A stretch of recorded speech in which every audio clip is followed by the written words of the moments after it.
हाँ जी, कर दिया। ओके जी, आज हमने ये एलएस कपलिंग स्टडी करनी है। It is also called Russell Sanders coupling scheme, scientist के नाम पे। ये कपलिंग स्कीम से मुराद ये है कि जब हमारे पास ऐसे एटम होते हैं जिनमें more than one uncoupled electrons होते हैं आउटर मोस्ट शेल में,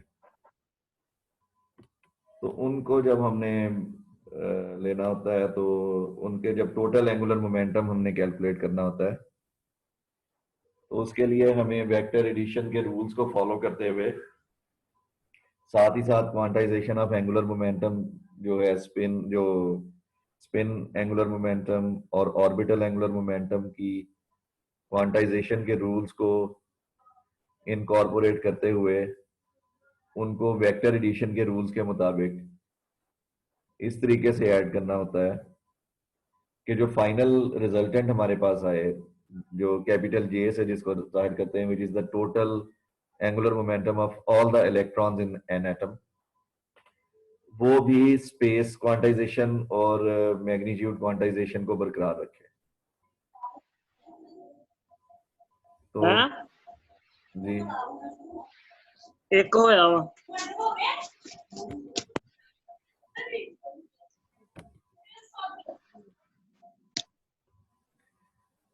तो ये स्पेस क्वांटाइजेशन और मैग्नीट्यूड की क्वांटाइजेशन के को बरकरार रखते हुए जब हम वेक्टर एडिशन के तहत इन एंगुलर मोमेंटम के वेक्टर्स को ऐड करते हैं,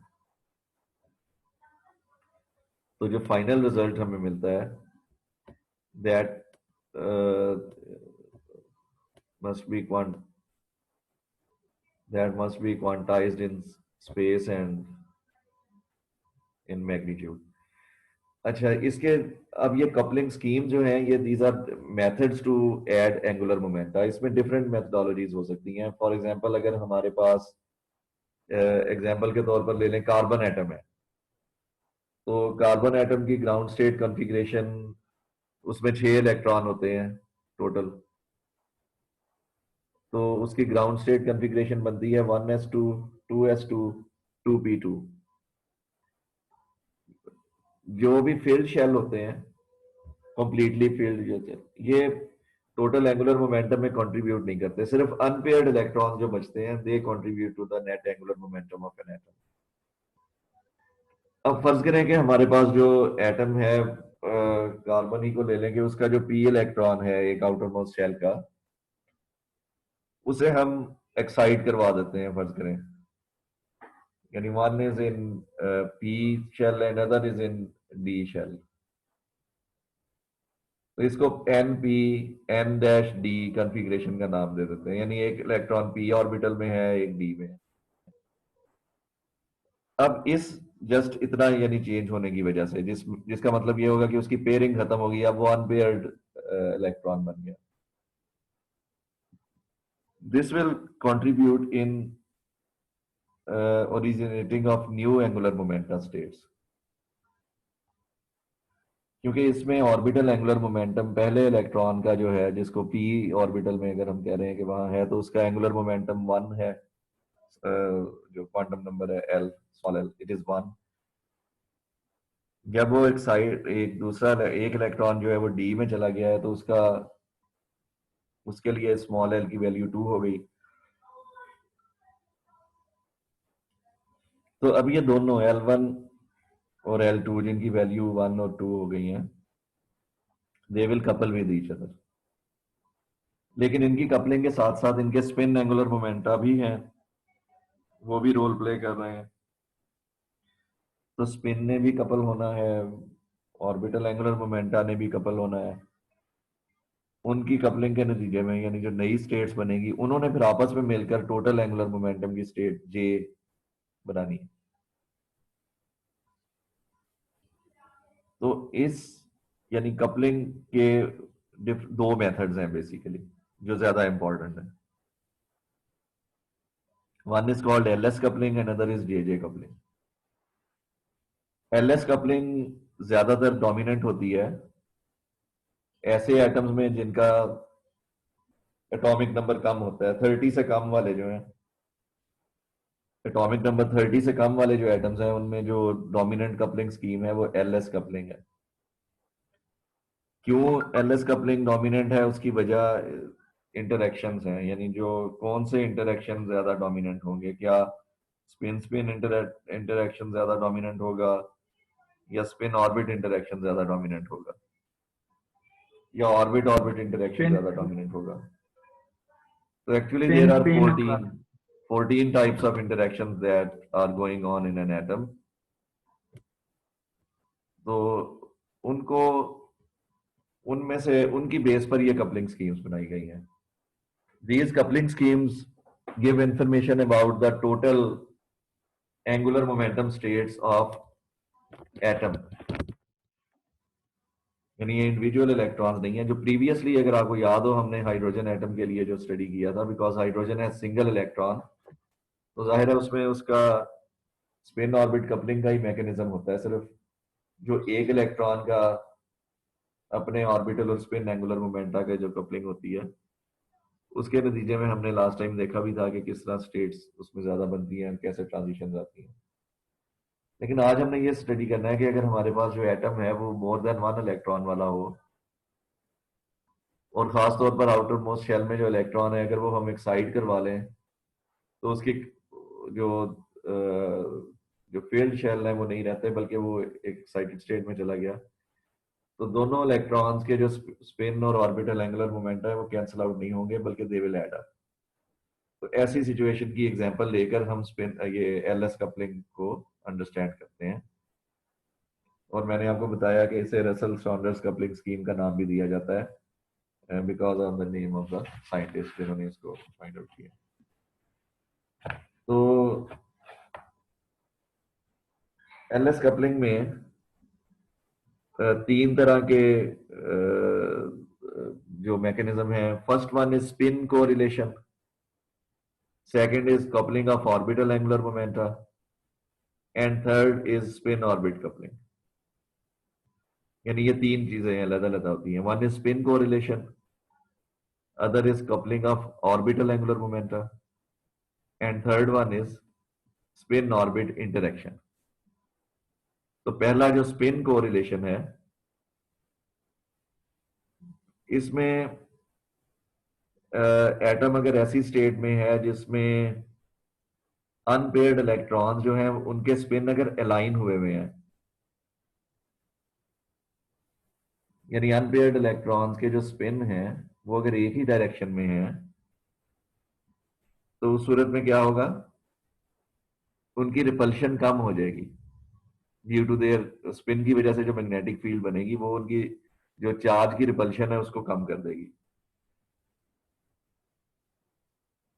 तो उसके नतीजे में जो स्टेट्स बनेगी ना एनर्जी स्टेट्स की, वो लोअर इन एनर्जी होंगी देन सिंगलेट स्टेट्स। वो भी देखते हैं ट्रिपलेट क्या होती है, सिंगलेट क्या। बहरहाल ये मैं आपको बता रहा हूँ कि जो रीजन है यानी एनर्जी के डिफरेंस की जो रीजन है वो उनके तीन रीजन है। One is spin spin interaction, तो अगर एक इलेक्ट्रॉन का स्पिन और दूसरे इलेक्ट्रॉन का स्पिन अगर अलाइंड है तो, और अगर ये ऑपोजिटली अलाइंड है, यानी एक अपवर्ड स्पिन है एक डाउनवर्ड, तो दोनों सूरतों में एनर्जीज डिफरेंट होती हैं, इस कॉन्फ़िगरेशन की एनर्जीज डिफरेंट होती हैं। तो दिस इज द रीजन, यानी ये आपको मैं बता रहा हूँ कि ये एलएस कपलिंग और ये कपलिंग स्कीम्स की वजह से जो एनर्जी स्टेट्स बनती हैं वो बनती क्यों है। तो एक रीजन तो ये हो गई कि उनका स्पिन स्पिन कोरिलेशन जो है वो, चूंकि दो इलेक्ट्रॉन का स्पिन ऑपोजिट भी हो सकता है सेम भी हो सकता है, सेम की एनर्जी स्टेट डिफरेंट होगी, ऑपोजिट की डिफरेंट होगी, so this will give rise to two different types of energies. दूसरी चीज क्या है, that is orbital angular momenta की कपलिंग। तो इसमें भी ऑर्बिटल एंगुलर मोमेंटम जो इलेक्ट्रॉन्स के हैं उनके भी वेक्टर्स की डायरेक्शन जो है वो अगर सेम हो तो एनर्जी स्टेट्स और होंगी, अगर ऑपोजिट हो तो एनर्जी स्टेट्स और होंगी, या किसी एंगल पर हो एक दूसरे के साथ तो एनर्जीज फर्क होंगी। तो इसका मतलब ये है कि ऑर्बिटल एंगुलर मोमेंटा के इंटरेक्शन भी एनर्जी में वेरिएशन का बायस बनते हैं। और तीसरी चीज जो इसमें रोल प्ले करती है वो स्पिन ऑर्बिट का आपस का इंटरेक्शन है। यानी स्पिन का टोटल हमने ले लिया इंटरेक्शन, फिर ऑर्बिटल का टोटल ले लिया, फिर उनको जब कंबाइन करके हमने total angular momentum find out किया तो उसका अपना इंटरेक्शन का रिजल्ट बनेगा। तो ये वाली बुनियादी 3 रीजंस हैं which account for the which account for the variation in energies of the atoms। और यही इसी को हम कपलिंग का नाम देते हैं कि इसको कैसे हमने आपस में मिलाकर कितनी पॉसिबल स्टेट्स बनती हैं और उनमें किन में ट्रांजिशन पॉसिबल है किन में नहीं। So this was a brief background. तो अब हम एग्जांपल देते हैं and using that example we try to understand the spin orbit coupling. तो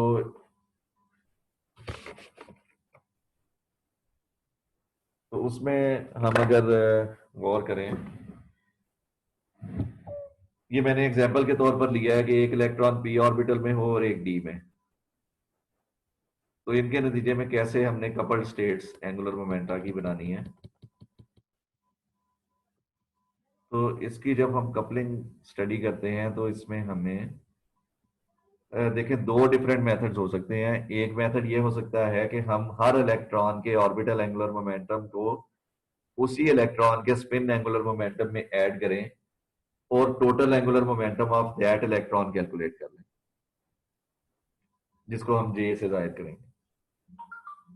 इस तरह फिर हम दूसरा इलेक्ट्रॉन लें और उसके हम ऑर्बिटल एंगुलर मोमेंटम और स्पिन एंगुलर मोमेंटम को ऐड करें, और जो जे हमारे पास रिजल्ट आ जाए, हमारे पास 2 जे के रिजल्ट आ जाए, फिर हम उन जे को आपस में ऐड करें। तो इस तरह उस कपलिंग को जे कपलिंग का नाम देते हैं। वो ज्यादातर डोमिनेंट होती है हैवी एटम में जिनका प्रिंसिपल क्वांटम नंबर ज्यादा हो। लेकिन यहां हम जो स्टडी कर रहे हैं, ये हम कर रहे हैं ऐसे एटम्स जिनका एटॉमिक नंबर कम है। इनमें क्या होता है, इनका जो ऑर्बिटल एंगुलर मोमेंटम का आपस का इंटरेक्शन है और स्पिन एंगुलर मोमेंटम का जो आपस का इंटरेक्शन है वो स्ट्रांग है। वो पहले अपना रोल प्ले कर देगा, यानी पहले ऑर्बिटल एंगुलर मोमेंटा आपस में ऐड हो जाएंगे और स्पिन एंगुलर मोमेंटा आपस में ऐड हो जाएंगे, और जो उनके रिजल्ट्स बनेंगे, जो रिजल्टेंट वेक्टर, जो वेक्टर समझ लें बनेंगे, वो फिर आपस एंड पे आपस में ऐड होंगे and they will give rise to total angular momentum of the atom.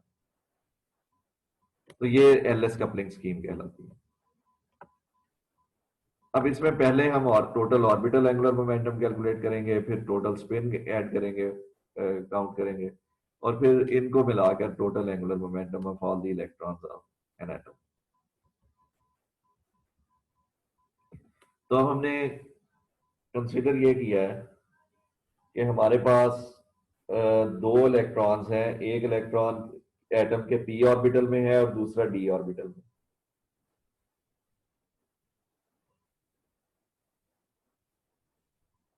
ये किसी भी एटम की कोई भी एक्साइटेड स्टेट कॉन्फ़िगरेशन भी हो सकती है कि एक इलेक्ट्रॉन पी में है और एक डी में।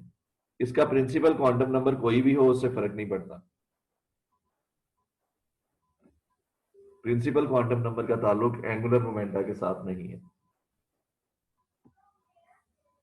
तो हम ये जो पी ऑर्बिटल वाला इलेक्ट्रॉन है, जिसके लिए स्मॉल एल की वैल्यू हम 1 लेते हैं, ये पी इक्वल टू 1 मैंने लिखा हुआ है, यानी ऑर्बिटल एंगुलर मोमेंटम की वैल्यू जो है इसके लिए 1 होगी। तो इसको दूसरा इलेक्ट्रॉन जो हमने लिया है वो हमने कहा है कि डी ऑर्बिटल में गया हुआ है, जिसके orbital angular momentum quantum number की वैल्यू 2 होती है, यानी L2 इज इक्वल टू 2 हो जाएगा।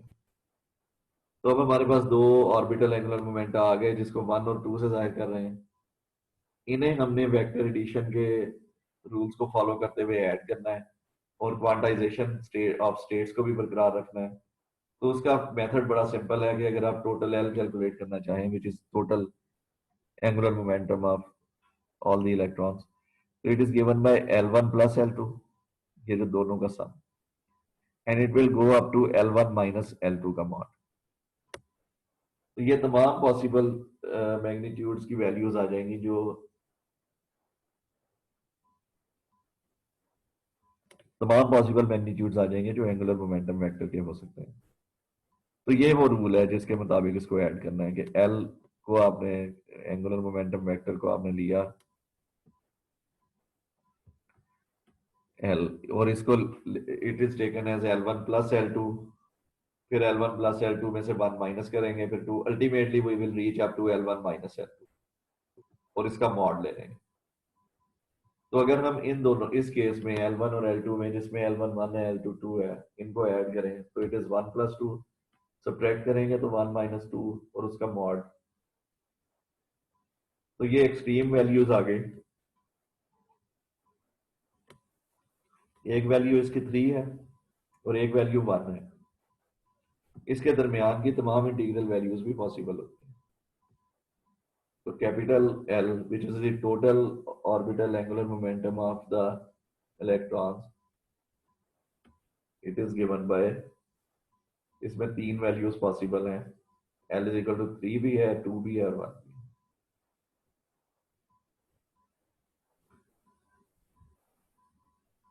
अब अगर हम इन्हीं इलेक्ट्रॉन्स के, दोनों इलेक्ट्रॉन्स के स्पिन एंगुलर मोमेंटा को लें तो वो हमें मालूम है कि इसकी जो वैल्यू होती है,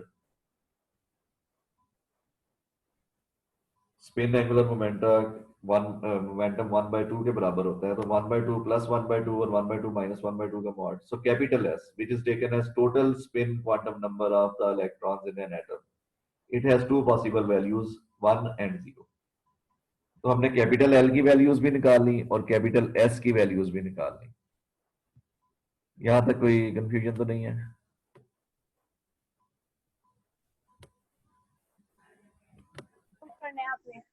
जी, कोई कंफ्यूजन तो नहीं? आपके माइक्स अनम्यूट किए मैंने। नो सर, ठीक है सर। ठीक। सर ये जो स्पिन एंगुलर मोमेंटम है 1/2 लिया, ये 1/2 क्यों है? अच्छा, ये 1/2 इसलिए लिया है कि स्पिन क्वांटम नंबर जो एक इलेक्ट्रॉन का ना वो होता ही 1/2 है। ठीक है, ये क्वांटम नंबर लिया है उसका 1/2।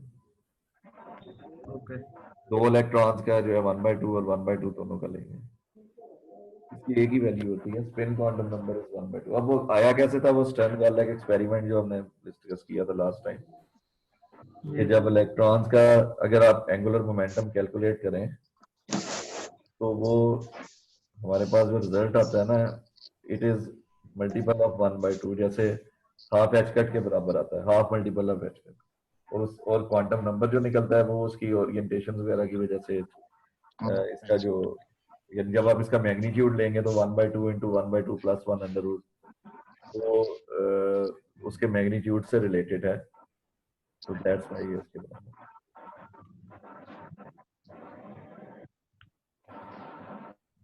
ओके, तो हमने ये अब ये फर्क यहाँ पर आपने जो देखना है वो ये है कि हमने स्मॉल लेटर्स लिए हैं और एक कैपिटल।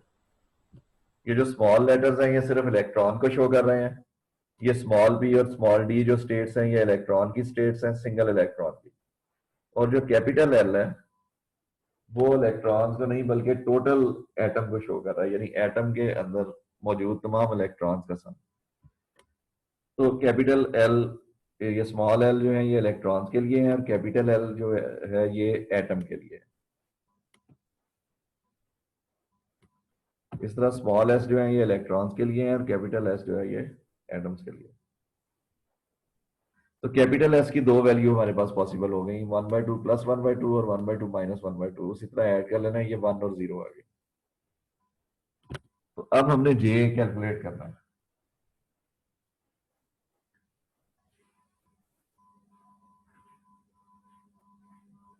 तो according to vector addition rules ये जे की वैल्यू भी L, capital L plus capital S, यानी जो एटम के लिए हम कैलकुलेट कर चुके हैं, इनकी वैल्यू और एल माइनस एस का मॉड के दरमियान की तमाम इंटीग्रल वैल्यूज शामिल।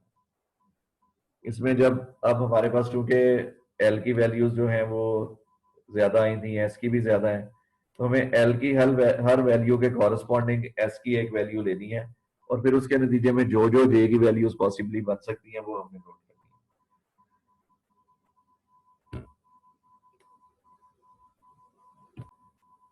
ओके, तो इसी तरह अब हमने जब जे की वैल्यूज लेनी है तो ये एल प्लस एस से एल माइनस एस के मॉड के दरमियान, और ये आपको हर एक एल और हर एक एस के लिए अलग अलग कैलकुलेट करना पड़ेगा। तो एल की जो हमारे पास, कैपिटल एल की जो हमारे पास वैल्यूज आई थी वो थी 3, 2 और 1। ये जो हमने L1 प्लस L2 से L1 माइनस L2 के मॉड के दरमियान की वैल्यूज ली, तो 1 प्लस 2 और 1 माइनस 2 के मॉड, ये 3, 2 और 1 आ गई थी, दरमियान में एक वैल्यू ये पॉसिबल होती है। इसी तरह हमने जब S की वैल्यूज ली तो वो हमारे पास आ गई 1 और 0।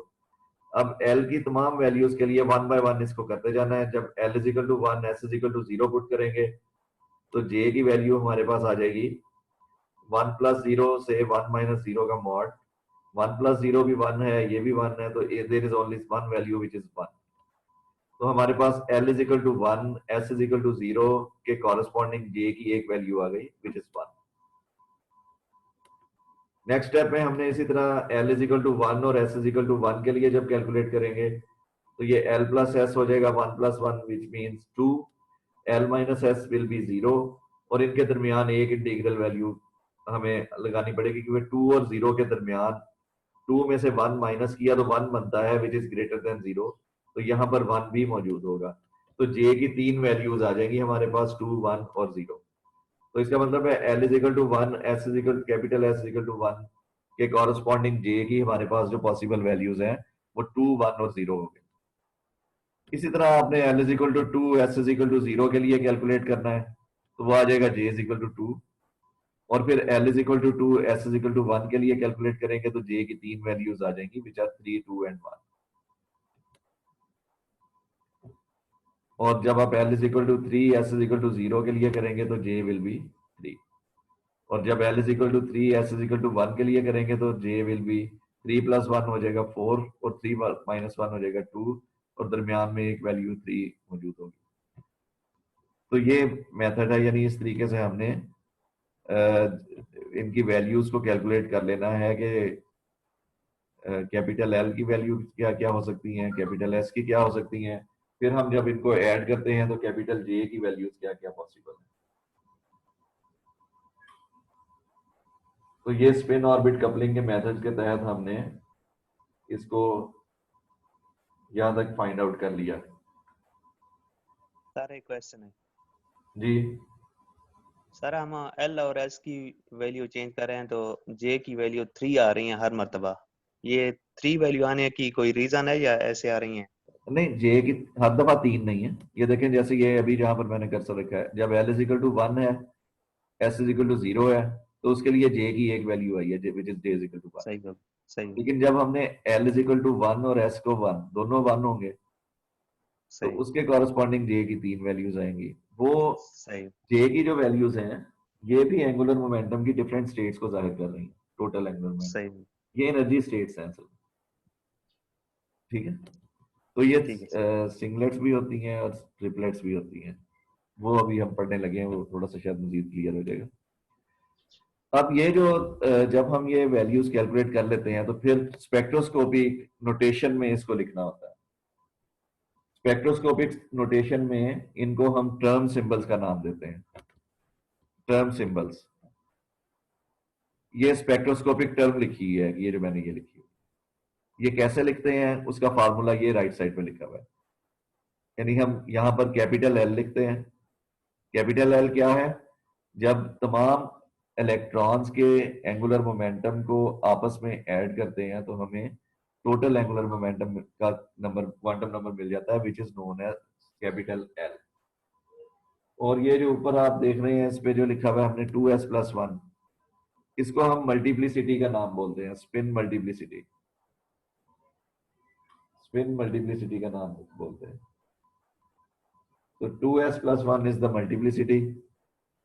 S की जो भी वैल्यू होगी उसको 2 से मल्टीप्लाई करके 1 ऐड करेंगे, 2s plus 1, this is called multiplicity.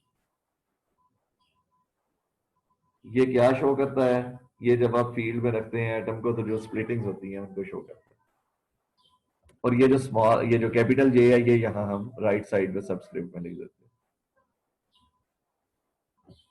तो 2s plus 1 capital L J, this is the spectroscopic notation. अब इसमें इसकी मदद से स्टेट कैसे लिखनी है, तो या टर्म सिंबल सॉरी कैसे लिखना है। वो ऐसे लिखना है कि जब आप यहाँ देखें, जब हमारे पास कैपिटल एल भी आ गया, कैपिटल एस भी आ गया, कैपिटल जे भी आ गया, तो यहां पर आपने एल की जगह पर ये जो भी कैपिटल एल की वैल्यू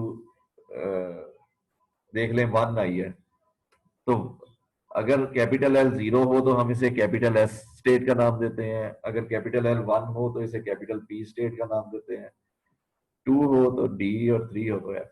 ये कैपिटल लेटर्स हैं सारे, और ये कैपिटल लेटर्स जो हैं ये इलेक्ट्रॉन की नहीं बल्कि टोटल एटम की स्टेट्स को जाहिर कर रहे हैं। कंबाइंड रिजल्ट ऑफ स्पिन और ऑर्बिट के नतीजे में जो स्टेट्स बन रही हैं। अच्छा, अब टर्म सिंबल को रिप्रेजेंट कैसे करना है? यहाँ चूंकि एल की वैल्यू 1 है, ये देखें एल इज इक्वल टू 1 है, तो इधर 1 की जगह पे देखना है कि कौन सा लेटर आता है, वो पी है, तो यहाँ पर पी आ जाएगा। और इधर मल्टीप्लिसिटी 2s प्लस 1 है, यहाँ जब s की वैल्यू 0 पुट करेंगे तो ये सिंगल ही 1 ही वैल्यू रह जाएगी, इट इज बी 1, और यहाँ पर आ जाएगा p, और इधर क्या आएगा j की जगह, ये वैल्यू एस सच आ जाएगी which is j is equal to p। So that's why we get singlet P1 is the term symbol for this state. यहां तक समझ आ गई आपको? यस सर, सर जी।